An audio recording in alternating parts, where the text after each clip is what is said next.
আটটা আরে তোমার জন্যই তো ওয়েট করছিলাম। কেন আমার জন্য ওয়েট করছিলে কেন? আর তুই বসে রয়েছিস, তো বিয়ে হয়ে গেছে বাড়িয়া? আরে ওই কথাই তো বলবো। কেন? আর ওর বিয়ে নিয়ে বলবো, 2 দিন আগে বিয়ে হয়েছে না? 10 দিন হয়ে গেছে, আর 10 দিন ধরে 10,000 টাকা নিয়েছিস তুই আমার কাছ দিয়ে? আরে শোনো না, মাথা গরম করো না। দাঁড়াও, আমার কথা না, তুই 10,000 টাকা নিয়েছিস তুই কাছ দিয়ে? হ্যাঁ, তোমার 10,000 টাকা তুমি নিয়েছো, 10 দিন ধরে কি ওই হতে ছিলে? না না হ্যাঁ, আচ্ছা কথা বলছি তো 10,000 টাকা করে খরচা আছে। কি হচ্ছে? বলছি অনুষ্ঠান করতে হবে তো, একটু সাজবো গুজবো, একটু লোকজনকে নেমন্তন্ন করবো, খাওয়াবো, বোঝো না? কেন? তো ওর বিয়ে হয়েছে, ওর নতুন তোর বিয়ে বউটা হচ্ছে আমার এসেছে। কি? তুই কর্ম করে খাওয়াক।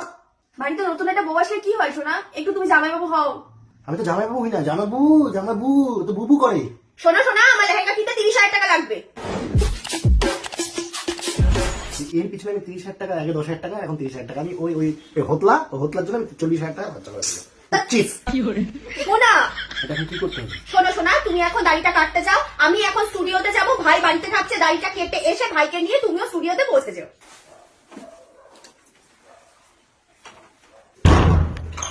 তুমি কি ভিতরে? হ্যাঁ, এসো না, কেমন লাগছে আমাকে? আমার ড্রেস কই? ওই পুরোনো ড্রেসটাই। আর তুমি আমারটা তো ভাড়া করলাম। চুল করবে না তো? না, গা কেন চুলকাবে, ওয়াশ করা তো। তাড়াতাড়ি সাজো। আরে শোনা, তোমার ড্রেসটা রাখা আছে, যাও সোফা দোকান থেকে গিয়ে পরে নাও। কেমন লাগছে? এসো না, তোমাকে তো হেভি লাগছে দেখতে। আমি তো আবার ক্রাশ খেয়ে গেলাম। তাই? ভাই এখনো পটি করে চোখে ডাকো তো। ও পায়খানা দিয়ে বেরোয়নি? মাসির ছেলে, কিন্তু তো কই মিলে গেছে জাদু। দুটো যদি ফটো থেকে নাকি কিছু করে, ফটোগ্রাফার থাকলে আমাকে ফটো তুলে দেবো। তোমাদের কোনো ফটোগ্রাফার আছে? আছে। আছে? হ্যাঁ আছে। আসতে বলো। ঠিক আছে। তুই ভিতরে থাক, যা।